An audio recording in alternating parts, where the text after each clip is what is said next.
So next topic is, chapter का नाम है some basic concepts of chemical calculation. इसे हम मोल कंसेप्ट के नाम से जनरली जानते हैं, but some basic concepts of chemical calculation का बेसिक आइडिया क्या है, how chemistry has been evolve, हमें कैसे पता वाटर का फॉर्मूला H2O है, how we know that glucose is C6H12। ये फॉर्मूलाज हमारे पास कैसे आए, हमें कैसे पता कार्बन हाइड्रोजन ऑक्सीजन किस रेशो में कंबाइन करेंगे, वो सारी चीजों की कैलकुलेशन हम basic concept of chemical calculation में आती है। इसमें मेजर रोल मोल का होता है, इसलिए इसमें मोल कंसेप्ट भी कह देते हैं। जब हम बात करते हैं इस चैप्टर की, इस टॉपिक की, तो सबसे पहले आती है classification between element, compound and mixture. तो सबको पता ही है। होमोजीनस एंड हेट्रोजीनस वर्ड्स, वो भी हम सबको पता है। फिर साइंटिफिक नोटेशन, कैसे कैलकुलेशन करनी है, रिप्रेजेंटेशन कैसी है। फिर atomic mass, gram atomic mass, molecular mass और ग्राम मॉलिक्यूलर मास। हमने एटॉमिक मास बड़ी स्टार्टिंग में कर लिया था। हमने कहा था atomic mass of every element is a unitless quantity. It is simply a number which indicate how many times an atom is heavier than 1 AMU। एक AMU से कोई एटम कितना हैवी है उसे एटॉमिक मास कहते हैं। एक मॉलिक्यूल कितना हैवी है उसे मॉलिक्यूलर मास कहते हैं। ना एटॉमिक मास के यूनिट है ना मॉलिक्यूलर मास के यूनिट है। अगर इन्हें आप AMU में रिप्रेजेंट करो तो एक पार्टिकल है, और ग्राम में रिप्रेजेंट करो तो 1 मोल पार्टिकल है। तो हमारे पास ये सारी चीजें इस चैप्टर का पार्ट है। फिर हमने वहां पढ़ा था average atomic mass of most of the element is fractional due to existence of isotopes. तो जो भी हम एटॉमिक मास पीरियोडिक टेबल में देखते हैं, उसमें मेजॉरिटी एलिमेंट्स के एटॉमिक मासेस फ्रैक्शनल है। जब एटॉमिक मासेस फ्रैक्शनल है तो हम ये नहीं कह सकते कि वो फ्रैक्शनल इसलिए हैं क्योंकि प्रोटॉन आधे हैं या न्यूट्रॉन आधे हैं। It is because of existence of isotope and their isotopic distribution, right. तो यहाँ हम जो बेसिक से स्टार्ट करेंगे वह law of chemical combination. Law of chemical combination जरूरत के हिसाब से समझना है। बेसिक्स इन्हीं टॉपिक्स में है, आगे डेफिनेशन की फॉर्म में हम कुछ भी कर लें। Law of chemical combination means the most primitive laws of chemistry, जिसने केमिस्ट्री को प्रेजेंट फॉर्म देने में मदद की, उसे हम लॉ ऑफ केमिकल कॉम्बिनेशन कहते हैं। जब प्रिमिटिव लॉज की बात होगी तो लिमिटेशंस भी होंगी, कुछ एडवांटेजेस होंगी, कुछ डिसएडवांटेजेस होंगी। हमारा पहला फोकस एडवांटेज पे होना चाहिए, डिसएडवांटेज पे नहीं होना चाहिए। ये लॉ आया क्यों और इससे हम क्या कंक्लूड कर सकते हैं, राइट। लिखिए, हेडिंग डालिए, laws of chemical combination. Laws of chemical combination.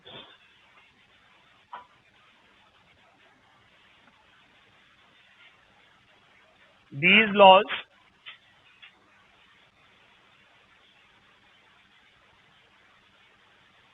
are helpful in developing chemistry. These laws are helpful in developing chemistry. They deal with various chemical combinations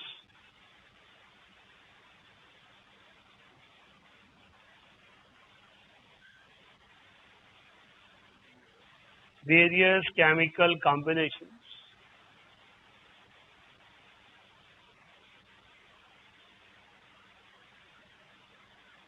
पहला लॉ लिखिए, law of conservation of mass.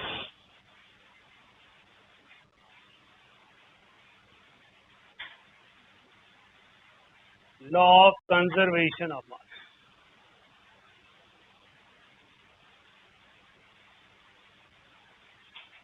बेटा by definition one of the easiest law है, but majority लोग जो हैं वो definitions पे काम करना चाहते हैं। मैं चाहता हूँ आप कंसेप्ट पे काम करें। अगर आपने थोड़ी बहुत भी तैयारी किसी स्कूल एग्जाम के लिए मोल की है, बीच में कोई यूनिट टेस्ट के लिए, किसी चीज के लिए, तो आप जानते होंगे चैप्टर में टर्म्स हैं लिमिटिंग रिएजेंट, परसेंटेज प्योरिटी। अब उन कंसेप्ट्स को वहां पर हम रटते रहते हैं, कंफ्यूज रहते हैं, क्योंकि हम लॉ को ध्यान से पढ़ते हैं। ये लॉ वो है जो उस पर्टिकुलर कंसेप्ट को ले डाउन करता है कि उसकी नीड क्या है, right. Law of conservation of mass, as we all know, mass should be conserve. जितना मास एंटर हुआ उतना मास बाहर आएगा, जिस भी एक रिएक्शन की हम बात करें, राइट। लेकिन यहाँ हमारे लिए इंपॉर्टेंट वर्ड होगा mass of the reactant consume must be equal to mass of the product produce. ठीक है, according to it, total mass in a chemical change, total mass in a chemical change should remain conserved,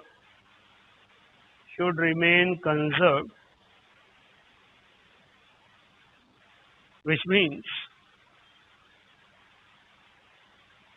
mass of reactant consumed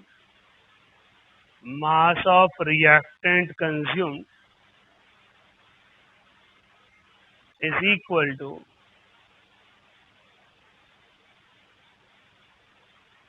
mass of product produced.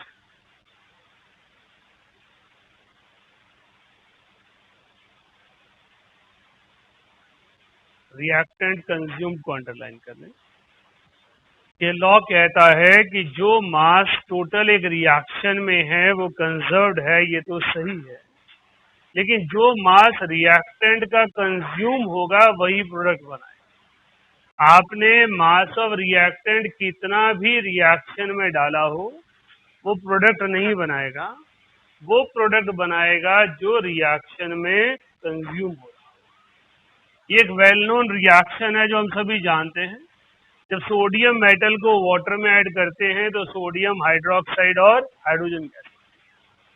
तो हमने कहा sodium को हमने water में add किया, 23 grams of sodium added to 18 grams of water, 40 grams of sodium hydroxide and 2 grams of hydrogen are produced.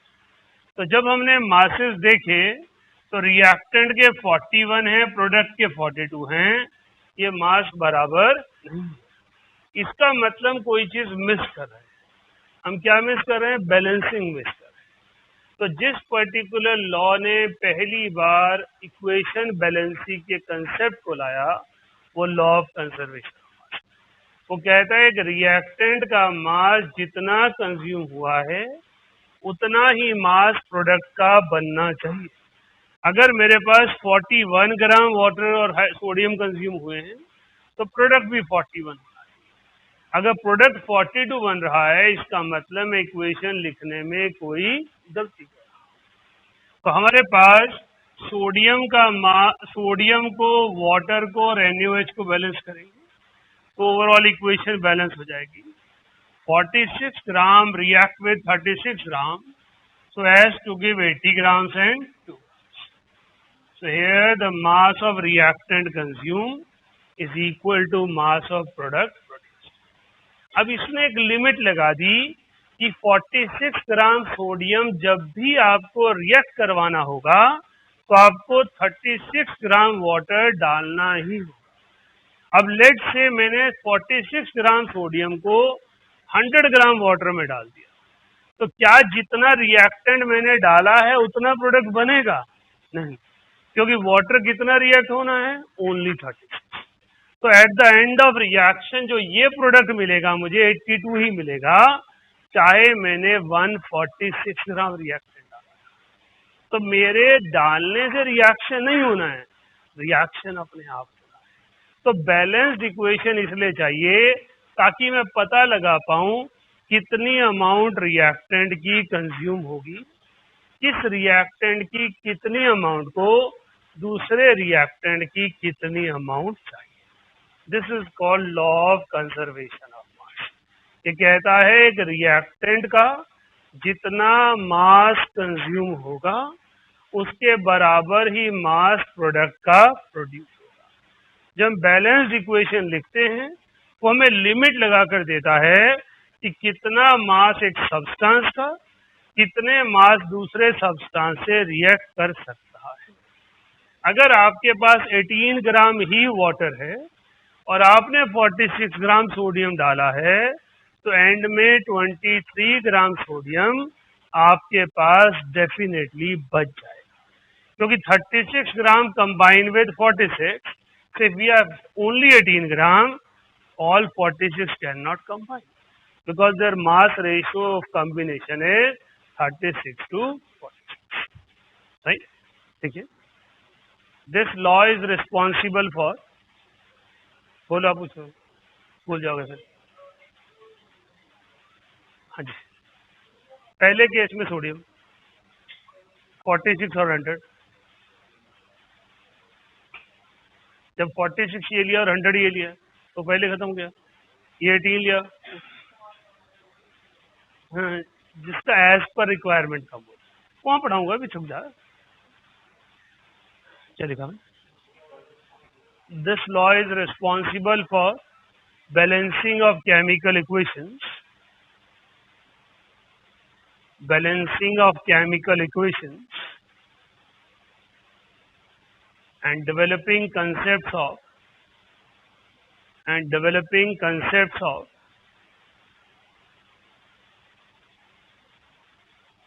limiting reagent,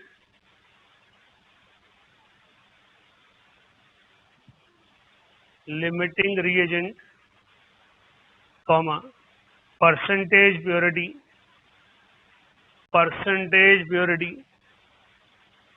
and percent yield,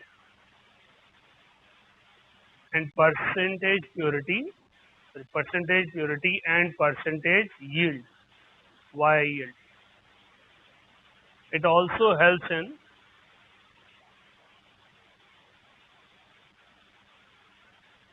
exploring certain compounds,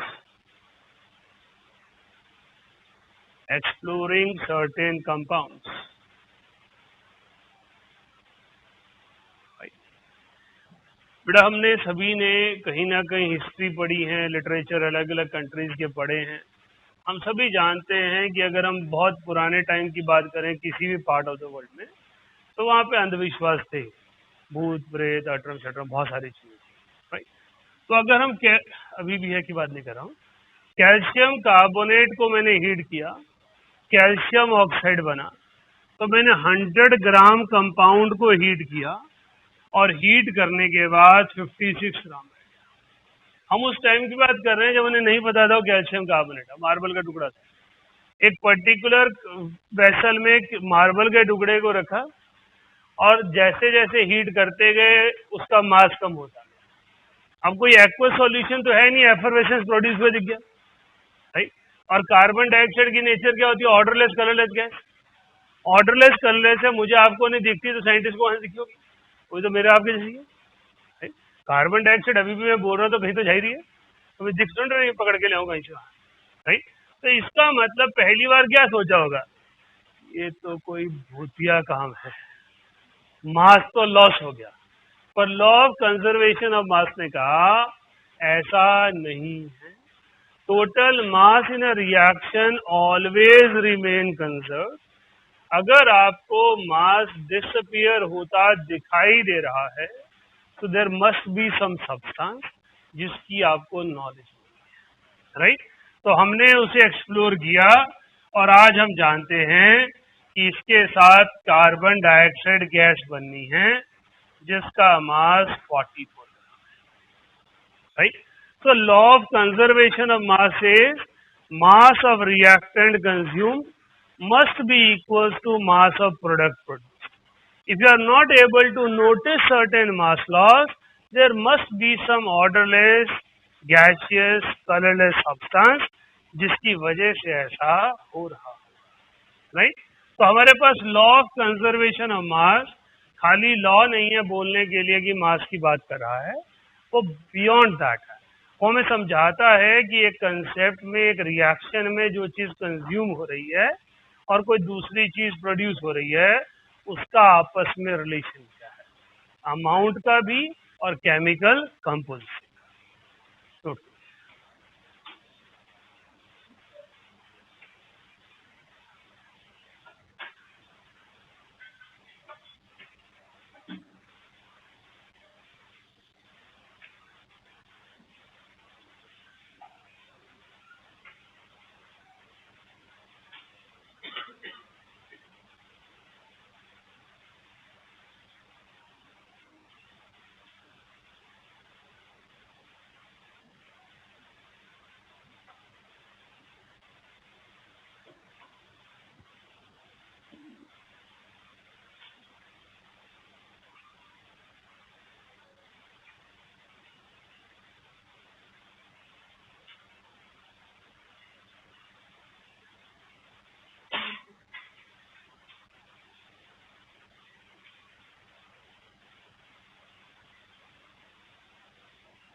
देखिए limitation,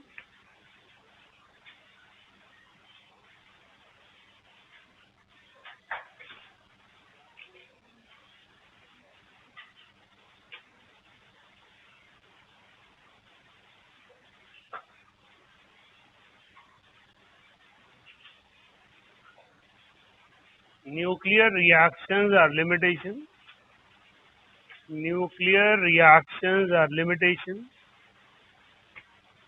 of this law.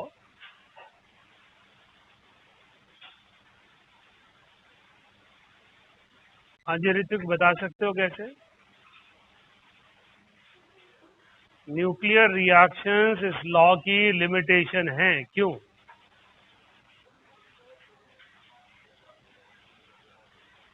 Okay, हाँ जी Aditya.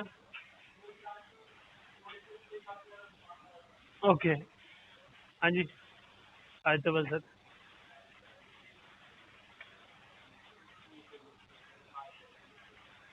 Mass energy में convert होता है। Normal reaction में भी energy change होते हैं, but वो बॉन्ड एनर्जी की वजह से होते हैं। रिएक्टेंट की बॉन्ड एनर्जी डिफरेंट है, प्रोडक्ट की बॉन्ड एनर्जी डिफरेंट है। एक कंपाउंड बना, उसकी आयनाइजेशन एनर्जी की डिमांड, इलेक्ट्रॉन गेन एंथैल्पी की डिमांड और लैटिस एनर्जी अलग अलग है, इसलिए ओवरऑल एनर्जी रिलीज हो गई या एब्जॉर्ब हो गई, और उसमें मास लॉस नहीं हो रहा होता। न्यूक्लियर रिएक्शंस में mass is converted to energy, so there is a loss of mass, right. अगर इस लॉ की लिमिटेशन होगी तो क्या होगी? इसने कहा मास कंजर्व्ड है, एनर्जी ज्यादा प्रोड्यूस हो रही है या कम प्रोड्यूस हो रही है वो लिमिटेशन नहीं हो सकती। लिमिटेशन है कि मास कंजर्व्ड नहीं रहा। हमने 100 ग्राम रिएक्टेंट का मास कंज्यूम होते देखा, लेकिन प्रोडक्ट जो आया वो 99.5 ग्राम ही आया, तो 0.5 ग्राम मास लॉस हुआ, और वो किसी भी फॉर्म में नजर नहीं आया other than energy, then it is the limitation.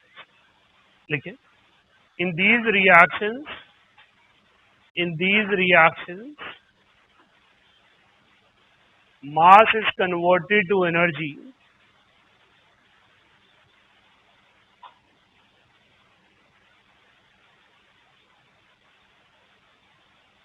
ये देख लीजिए, 1 AMU mass is equals to 931.5 mega electron volt, E equals to mc square से डेवलप्ड एक्सप्रेशन, एक एटॉमिक मास यूनिट के लॉस से कितनी एनर्जी जनरेट होती है, राइट। लिखिए, so this law is modified, this law is modified as law of conservation of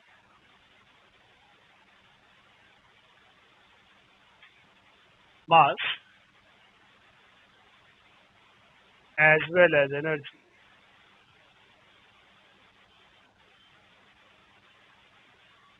तो ये कहता है एनर्जी और मास का सम टोटल कंजर्व्ड रहेगा।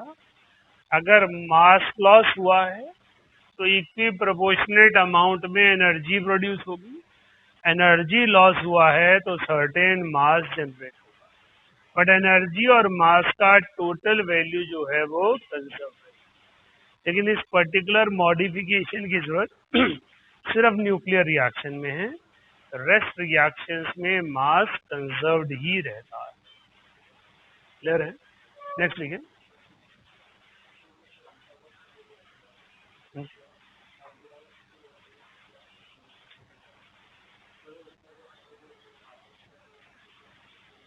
अच्छा,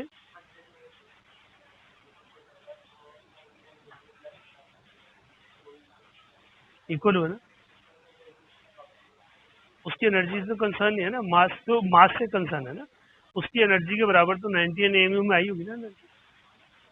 देखिए, law of constant composition, law of constant composition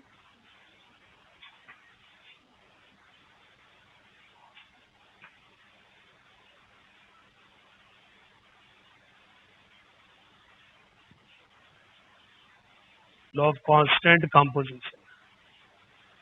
again back to history अगर जाएं तो आप लोगों ने कहीं ना कहीं ये चीज सुनी होगी कि पानी का अगर अलग अलग टेस्ट है तो हम पुराने टाइम में मानते थे कि वो अलग अलग तरीके का पानी है।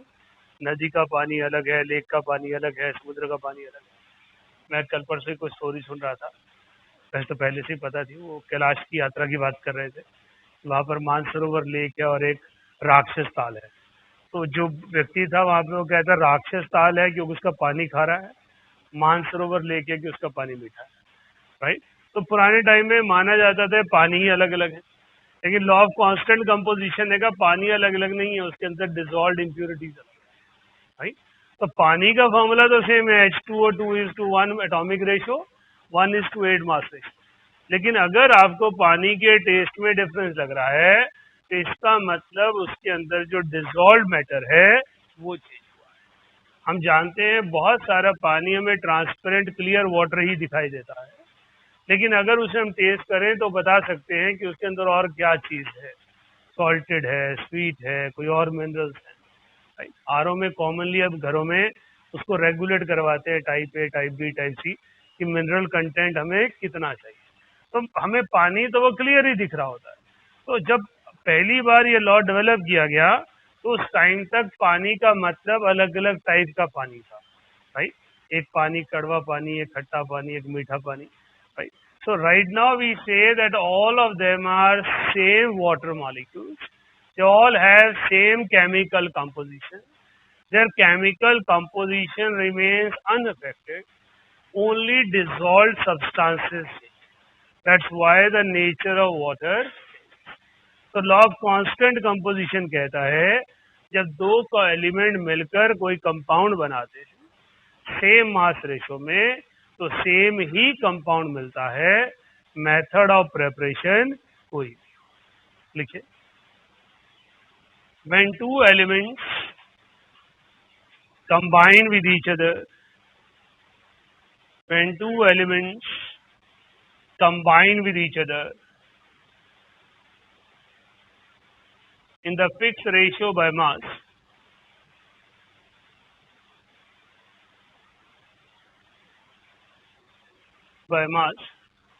they always give same compound. They always give same compound irrespective of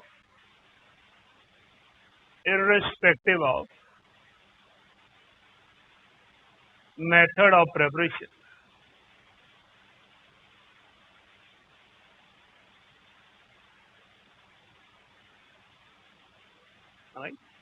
मास को अंडरलाइन करना। ये कोई बहुत टेक्निकल सी चीजें हैं, रिप्रेजेंट तो आप कैसे भी कर सकते हो, लेकिन जब ये लॉ बनाए गए तो जिन वर्ड्स पे काम किया गया उनकी बात कर रहे हैं।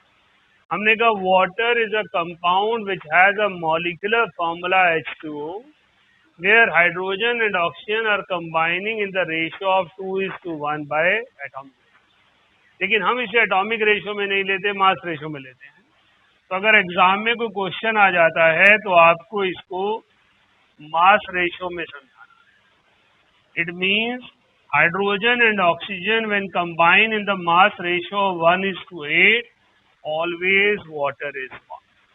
तो हमारे पास लॉ कहता है कि अगर हाइड्रोजन और ऑक्सीजन एक दूसरे के साथ 1:8 रेशो में कंबाइन होंगे तो वो हमेशा वाटर ही बनाएंगे। इसी तरह कार्बन डाइऑक्साइड 12:32,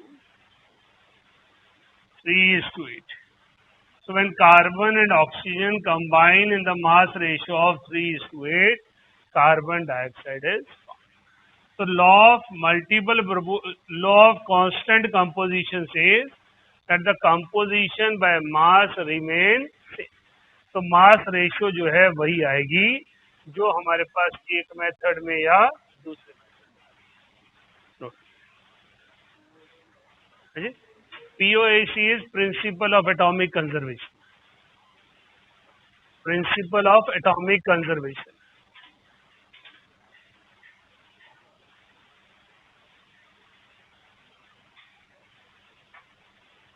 जो शीट आपको अभी दी है उसका 5th सब्जेक्टिव क्वेश्चन करना है आपने, इसको नोट करने के बाद। Page number 3, question number 5।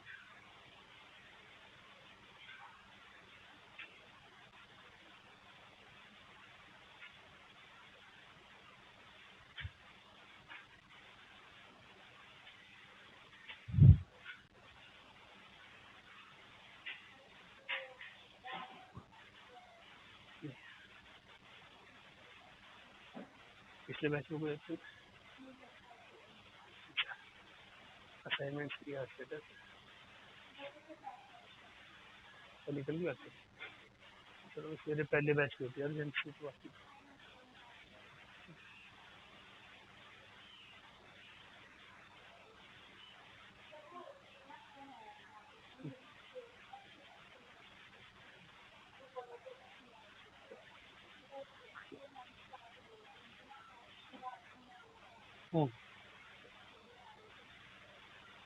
आ रहे हैं।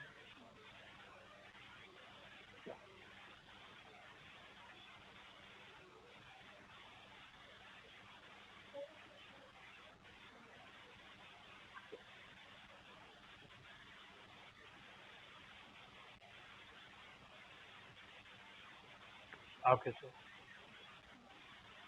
आप कैसे हो? अच्छा, छुट्टी करने की कोई मूड नहीं कि बर्डन बढ़ रहा है, दोबारा बीमार हो जाएगी तो छुट्टी।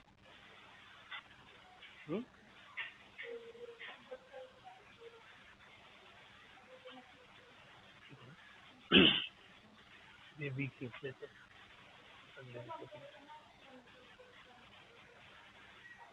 हाँ,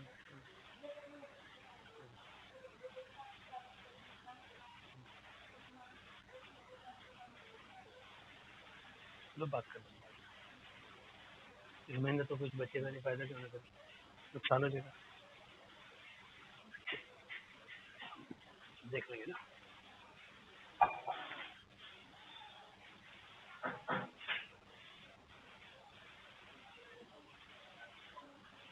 कौन सा नाम तो लिखा हुआ?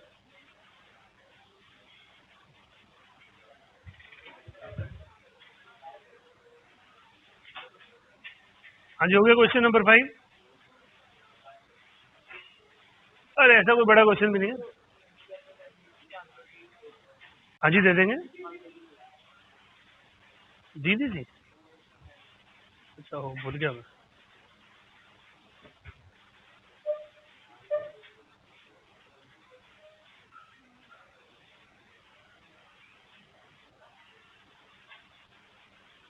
आने क्वेश्चन हो गया। गप्पा मार जा रहा, बेलिए नहीं मार रहे थे निवेश, वो अकेले दीवारों से तो बात करनी थी। डोंट टेल मी।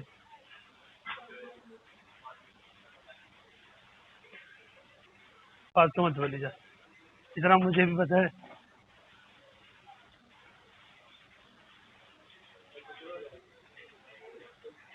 कोई बात नहीं, हो गया तो ठीक है।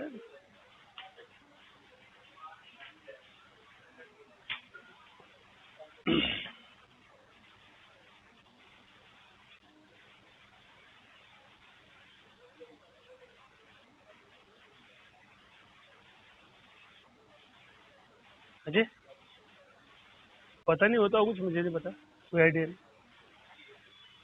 तो बोलो, बोला किसने? मैं भी तो बता सकता था उसे। इस क्वेश्चन बेटा इसका पर्पज नहीं है, इसे स्टेटमेंट कंप्लीट करने के लिए। क्वेश्चन कह रहा है 2.8 gram of calcium oxide prepared by heating limestone were found to contain 0.8 gram of oxygen. Limestone क्या है, मेरे काम की चीज नहीं है, मेरे काम की चीज है कैल्शियम ऑक्साइड। वो कह रहा है कैल्शियम ऑक्साइड 2.8 ग्राम है और उसके अंदर ऑक्सीजन जो है वो 0.8 ग्राम। वो कहता है what when 1 gram of oxygen was treated with calcium 3.5 gram of calcium oxide was obtained। एक जगह वो कैल्शियम ऑक्साइड को लाइमस्टोन बनाने में यूज कर रहा है, दूसरी जगह वो लाइमस्टोन से पहले कैल्शियम ऑक्साइड को बनाना चाह रहा है। तो दोनों कंडीशन में मुझे मास रेशियो निकालनी है कैल्शियम और ऑक्सीजन की। तो पहले में मेरे पास कैल्शियम का मास है 2, ऑक्सीजन का मास है 0.8। सेकंड में कैल्शियम का मास है 2.5 और ऑक्सीजन का मास है 1। तो mass ratio is 2.5:1। Hence the law proved. Law का जब प्रूव करना है आपने तो उसमें एटॉमिक रेशियो लेनी है। रेशियो में आप 2.8 और 8 को ले लोगे, 3.5 और 1 को ले लोगे तो भी सेम ही आएगी। लेकिन लॉ मॉलिक्यूल की बात नहीं करता, एटम्स की बात करता है। लॉ कहता है जब दो एटम मिलकर एक कंपाउंड बनाते हैं तो मास रेशियो सेम रहती है, मेथड कोई भी हो। तो कैल्शियम ऑक्साइड को तोड़कर मैं कैल्शियम और ऑक्सीजन बना रहा हूँ, या कैल्शियम और ऑक्सीजन को मिलाकर मैं कैल्शियम ऑक्साइड बना रहा हूँ। Mass ratio of calcium and oxygen should remain.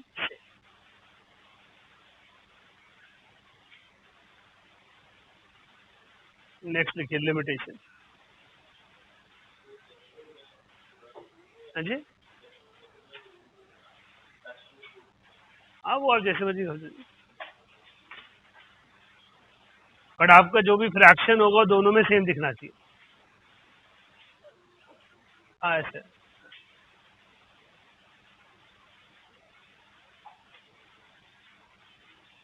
Limitation लिखिए पहली। when isotopes of an element combine when isotopes of an element combine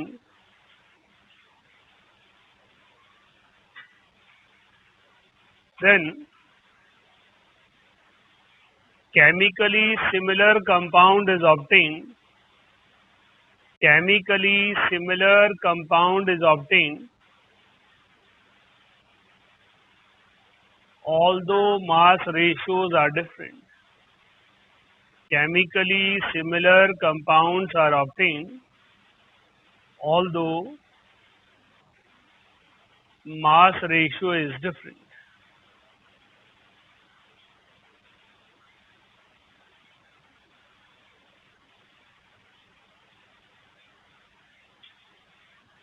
तो बेटा हम सबको पता होना चाहिए कि आइसोटॉप्स के फिजिकल प्रॉपर्टीज डिफरेंट होती हैं, केमिकल प्रॉपर्टीज डिफरेंट नहीं होती।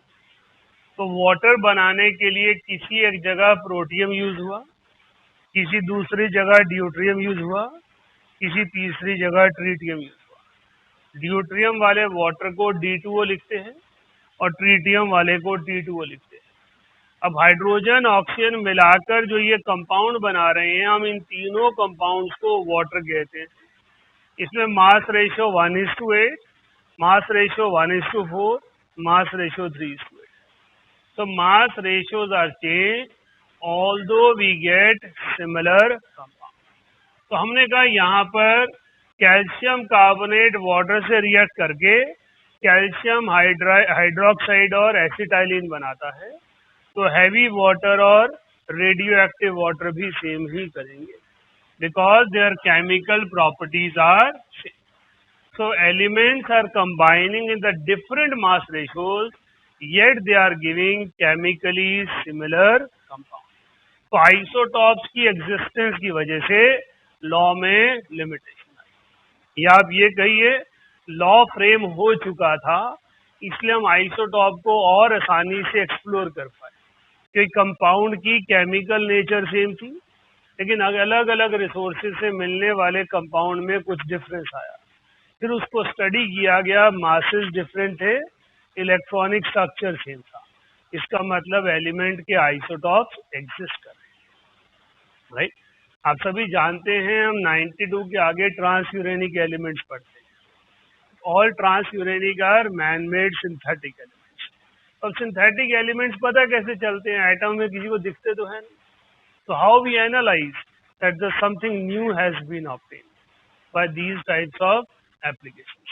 तो हमारे पास लॉ ऑफ कांस्टेंट कंपोजिशन कहता है अगर दो एलिमेंट सेम मास रेशियो में कंबाइन करेंगे तो सेम कंपाउंड ही देंगे। वाइस वर्सा, अगर दो एलिमेंट्स कंबाइन करके केमिकली सिमिलर कंपाउंड दे रहे हैं तो उनकी मास रेशो सेम आनी चाहिए, लेकिन मास रेशो अलग हैं और केमिकल प्रॉपर्टी सेम है, क्योंकि हाइड्रोजन के isotope exist.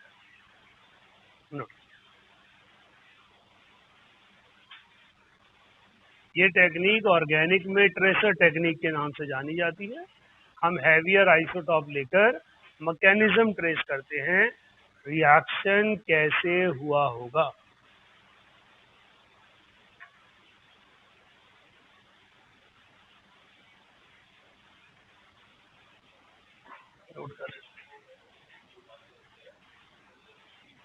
Protium mass number 1 है,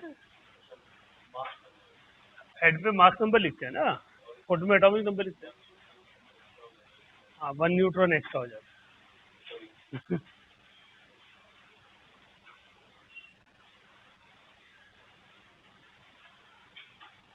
P2O, ये क्या लिखा D3O।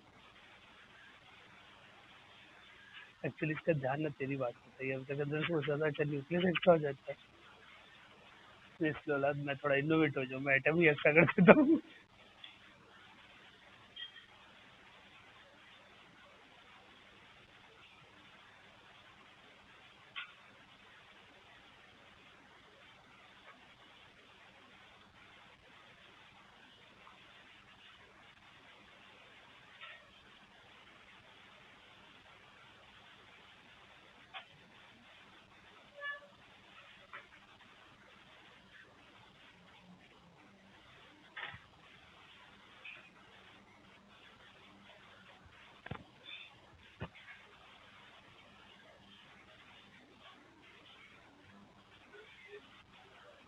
हाँ जी,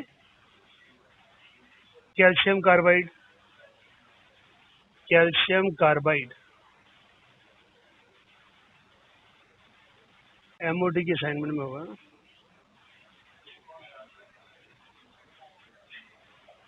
एमओटी में कैल्शियम कार्बाइड होगा, वो बॉन्डिंग में, हाइब्रिडाइजेशन में होगा।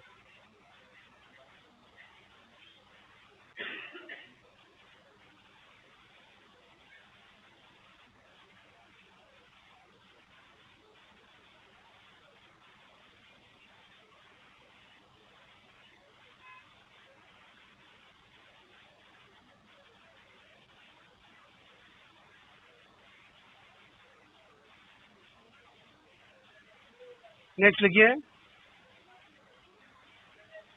नहीं जी नहीं, नेक्स्ट लिखो। सेकंड लिमिटेशन, आज के लिए टेस्ट किया तो नहीं बोला था मैंने कहा था मंडे नहीं होगा, अगले दिनों में होगा। वेडनेसडे है, फ्राइडे है। मोल, मोल लिखो सही। Isomers, second limitation isomers, isomers. These are the compounds with same molecular formula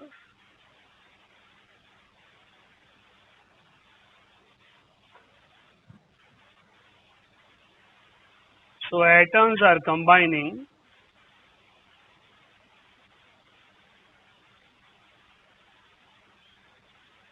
in the same ratio by mass, in the same ratio by mass,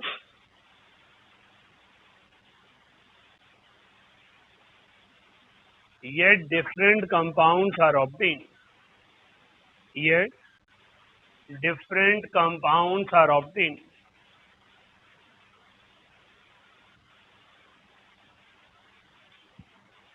carbon और हाइड्रोजन कंबाइन हुए 48:8 मास रेशियो, 6:1, लेकिन हमारे पास compound क्या आ गए, butyne, butene, 2 methyl propene, cyclobutane, methyl cyclopropene. इन सब के ये सारे डिफरेंट कंपाउंड हैं, लेकिन कार्बन और हाइड्रोजन की जो मास रेशियो है वो सेम।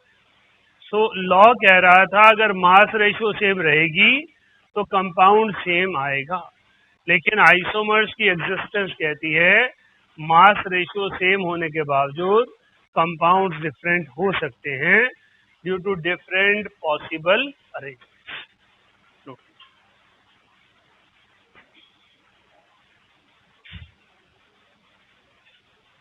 क्या कहते पंचू? टोटल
शुगर पढ़ना शुरू करेगी,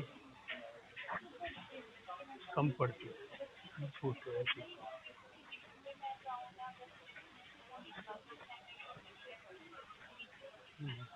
हम्म, हम्म, पढ़ती नहीं है,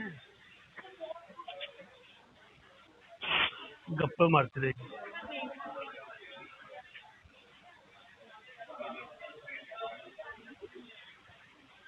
लिखिए आगे, law of multiple proportion,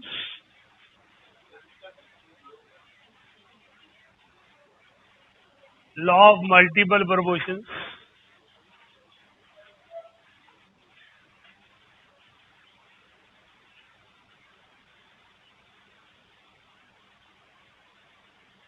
when two elements combine, when two elements combine with each other so as to form two or more compounds,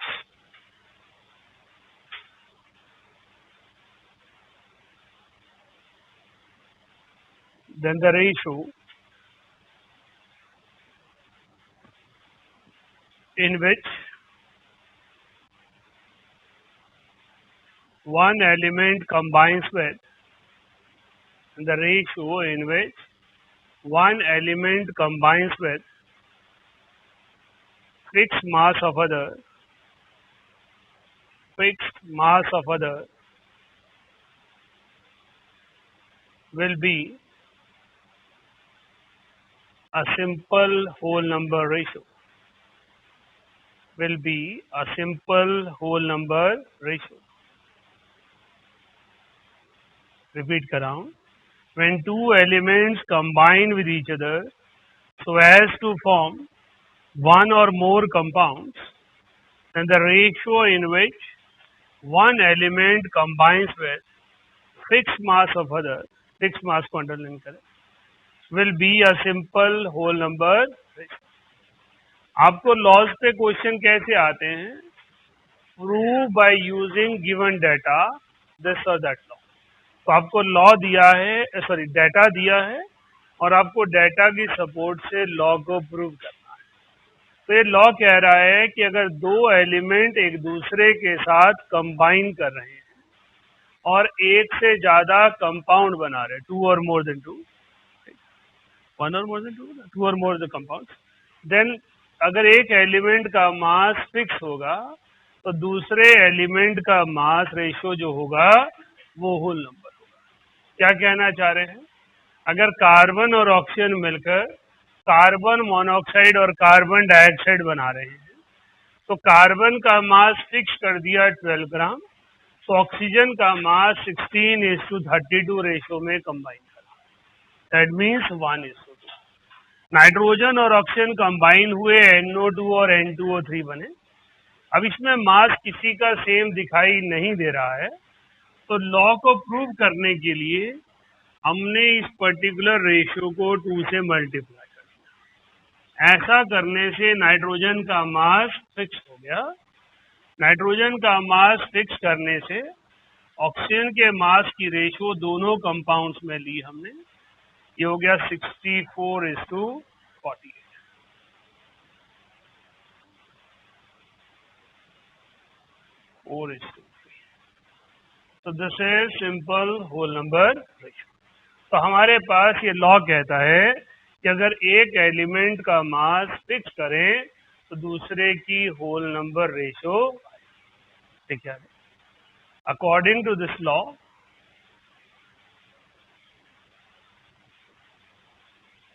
atoms do not have fractional ratio in a compound. Atoms do not have fractional ratio in a compound.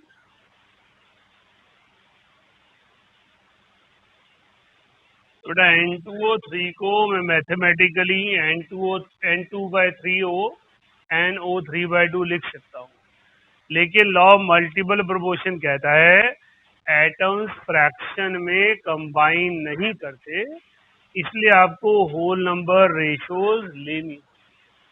अगर आपने कुछ भी मोल concept के बारे में general term exams वगैरह के लिए पढ़ा है यूनिट टेस्ट के लिए, तो वहाँ एक कंसेप्ट आता है empirical formula and molecular formula. वहाँ पर आपको एक नंबर से मल्टीप्लाई करना पड़ता है रेशियो को in order to have whole number ratio. Why we have to multiply with certain number? Because law of multiple proportion says atoms cannot combine in fractions. तो एक एटम 1 एटम है, element का atom 1 है, दूसरे का 1.33 ratio है, तो वो फॉर्मूला नहीं बनाया जा सकता। फॉर्मूला बनाने के लिए इस रेशियो को 3 से मल्टीप्लाई करना पड़ेगा और रेशियो 3:4 आएगा। तो हमारे पास no atoms can combine in fraction, that is the law of multiple proportions.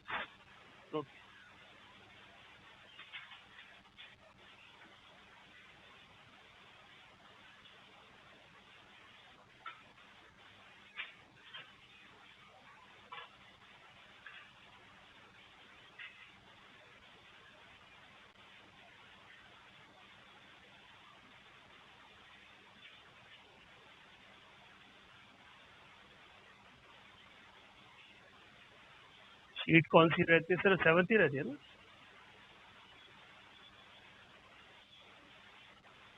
और लास्ट प्रीवियस ईयर वाले उसके तो आंसर दे देंगे, आपको चेक कर लेना।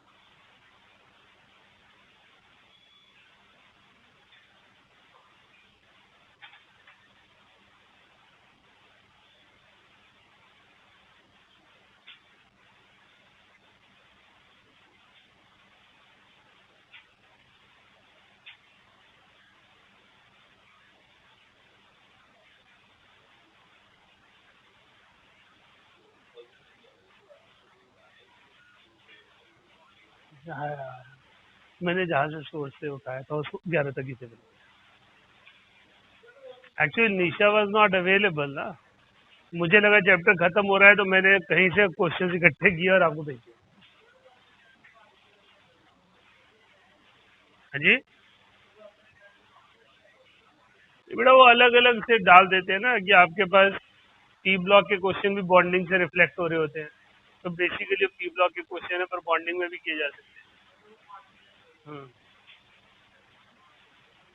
Bonding is very important chapter है।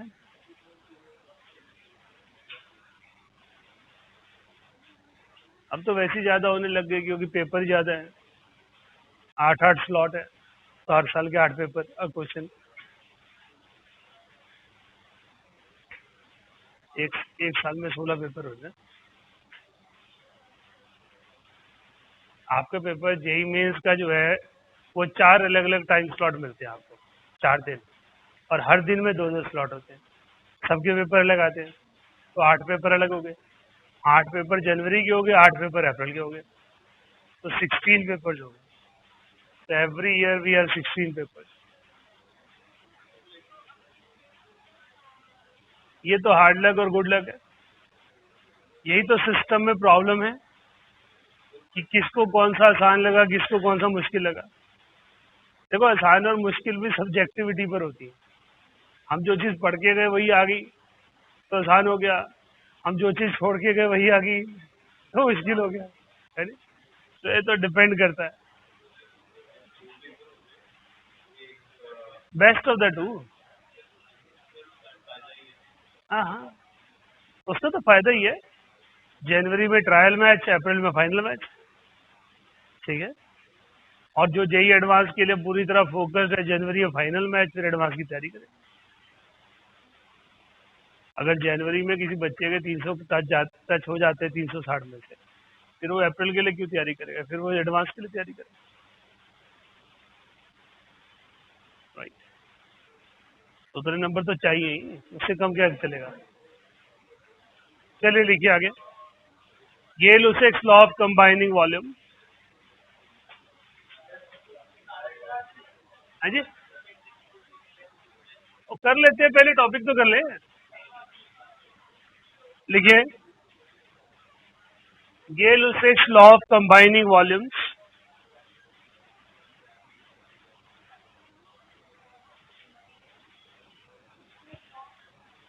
Gay-Lussac's law of combining volumes.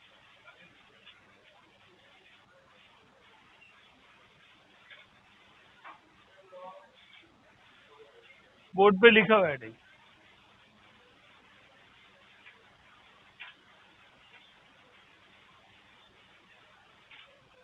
According to it,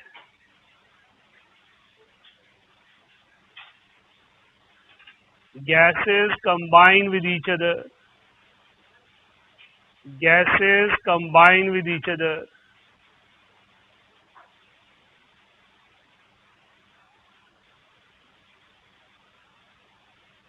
in the simple ratios by volume.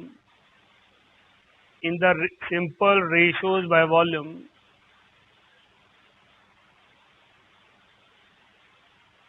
which is expressed by balanced chemical equation,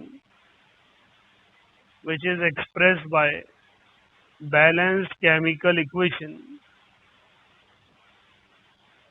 under similar conditions of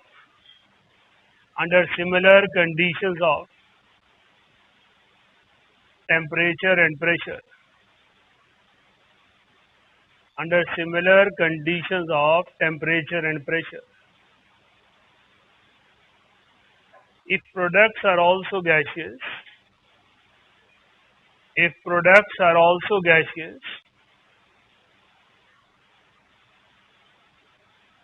similar relation can be obtained. Similar relation can be obtained in terms of volume. Volume. तो बेटा ये law important है for the gases के लिए। Avogadro law भी chemical equations पर लगता है और गे-लुसैक्स लॉ भी लगता है। एवोगैड्रो लॉ किसी भी फिजिकल स्टेट को आपस में इक्वेट कर सकता है, बट ये लॉ सिर्फ गैसेस पर ही अप्लाई होता है। लेकिन गैसियस कैलकुलेशंस के लिए ये बेस्ट तरीका है in order to calculate volume. हमने कंबशन ऑफ प्रोपीन की इक्वेशन लिखी, उसे बैलेंस करते हैं। फ्रैक्शन में बैलेंस कर सकते हैं क्योंकि हम वॉल्यूम को इंडिकेट कर रहे हैं, मॉलिक्यूल को नहीं कर रहे। 9/2 ऑक्सीजन मॉलिक्यूल्स नहीं लिख रहे, 9/2 वॉल्यूम लिख रहे।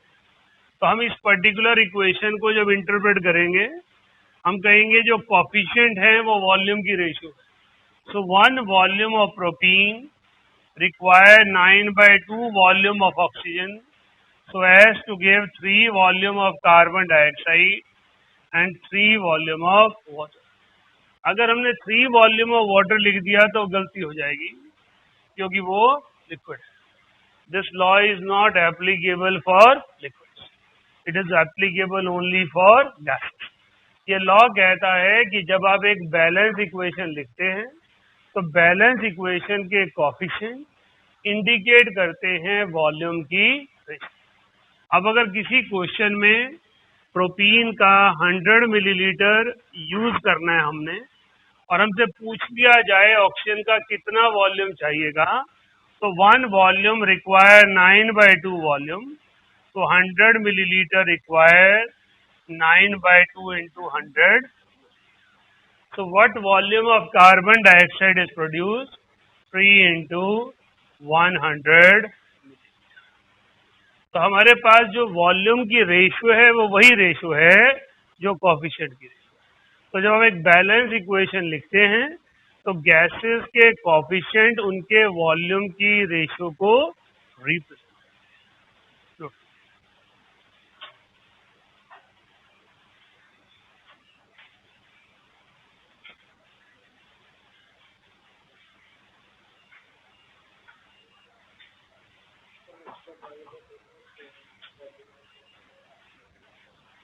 वो बाद में बात करेंगे।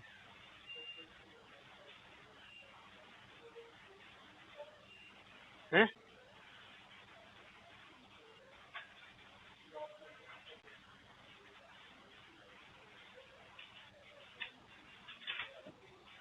क्या कह रहे हो?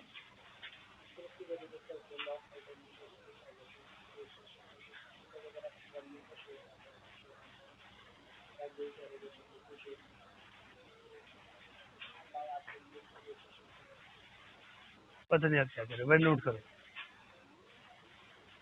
क्योंकि टाइम भाग रहा है, मेरे को कुछ नहीं सुनाई देगा, पहले मुझे टॉपिक कंप्लीट कराना है।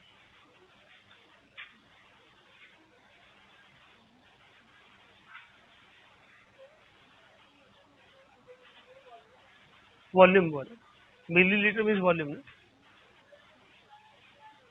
नहीं 100 मिलीलीटर मैंने प्रोटीन का वॉल्यूम एज्यूम कर लिया क्योंकि रेशियो 1:9/2 थी, तो 100:9/2 ऑफ 100 हो जाएगी। वाटर लिक्विड है, मैं उसको इस लॉ के जरिए समझा नहीं सकता। लिखिए, क्वेश्चन लिखिए।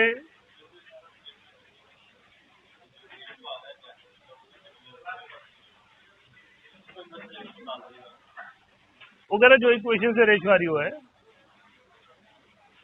पर वो रेशियो बाय वॉल्यूम लिखी जा सकती है क्योंकि similar condition of temperature pressure है। अगर वो ना होती तो नहीं लिख सकता। लिखिए, calculate volume of oxygen required, calculate volume of oxygen required and volume of carbon dioxide produced and volume of carbon dioxide produced when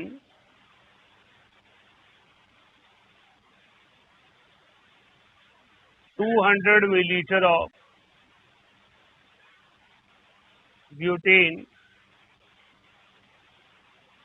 is heated with oxygen। butane करिए। देवांश, क्या इंपॉर्टेंस है ब्यूटेन की डे टू डे लाइफ में?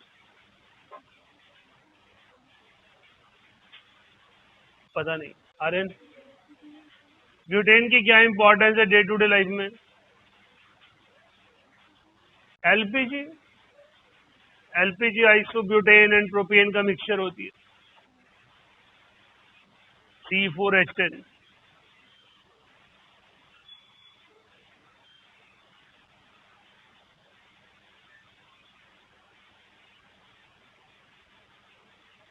जितने carbon atom होंगे उतने carbon dioxide और जितने हाइड्रोजन होंगे उससे आधे वाटर। बैलेंसिंग जल्दी हो जाएगी।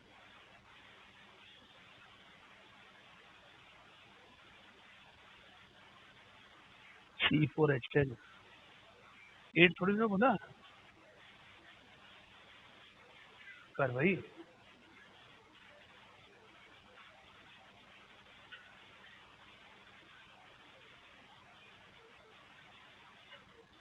पेपर तो ठीक है, सब्जेक्ट तो ठीक लिया दोनों ने, पेपर तो ठीक ही किया था, इतना बुरा नहीं किया।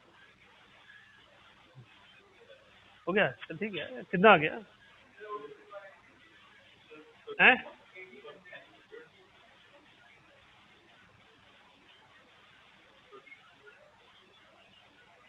ये इक्वेशन आप गया C4H10 combined with 13/2O2 so as to give 4 molecules of CO2। तो हमने कहा 1 volume require 13/2 volume so as to give 4 volume। So when here we have 200 milliliter, here we will have 1300 milliliter, and here we have 800। तो जब हम 200 millilitre butane को heat करेंगे 1300 millilitre oxygen के साथ, तो 800 मिलीलीटर कार्बन डाइऑक्साइड प्रोड्यूस। बेटा ये 4 है तो इधर 4 लगा दिया, ये 10 है तो इधर 5 लगा दिया। ऑक्सीजन के कितने आइटम हो गए? 4 2 8 and 5 13। 13 आइटम चाहिए थे तो 13/2 मॉलिक्यूल, 2 से 2 कैंसिल।